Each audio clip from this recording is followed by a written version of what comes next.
తులసివనంలో గంజాయి మొక్కలున్నాయి. ఆ మొక్కలను పీకేందుకే టాలీవుడ్ ఏకమైంది. డ్రగ్స్ జాడ్యం వదల్చించడానికి మా మూవీస్ అసోసియేషన్ సిద్ధమైంది. 30,000 మంది కార్మికులున్న ఇండస్ట్రీలో కేవలం 10-15 మంది మాత్రమే ఈ వ్యసనాల బారిన పడ్డారని ఒప్పుకుంటూనే వాళ్ల తాట తీయడానికి హెచ్చరికలు జారీ చేసింది. ప్రభుత్వం చాలా సున్నితంగా వ్యవహారాన్ని డీల్ చేస్తోందని, సామాజిక బాధ్యతగా తాము డ్రగ్స్ నిరోధానికి ముందుకొచ్చామన్నారు మా సభ్యులు. ఇప్పటికైనా ఆ 10 మంది డ్రగ్స్ దందా లేదంటే వ్యసనాలు ఆపకపోతే బాధ్యత వహించాల్సొస్తుందని ఘాటుగా హెచ్చరించారు సినీ నిర్మాతలు.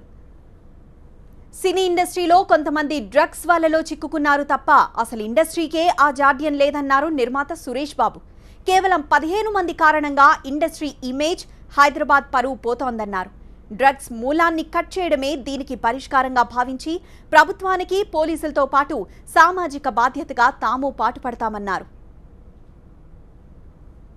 A city of Hyderabad will lose its charm if this image comes out. మన ఇండస్ట్రీ అన్నిట్లో ముందుకుండే ఒక ఇండస్ట్రీలో ఇలాంటి కొన్ని నెగటివ్ పీపుల్ వల్ల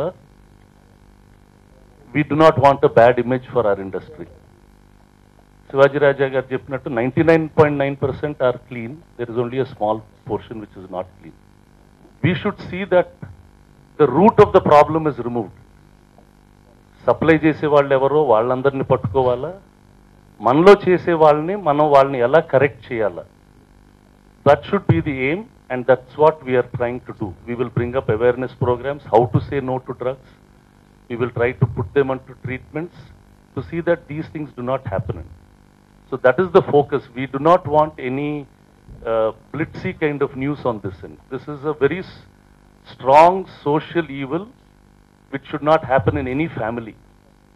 And we should look at that at a very personal level. If one of our people are in this problem, how will we sort it out? Our sensitivity thoti, we wish to take care of this problem and try and put an end to this.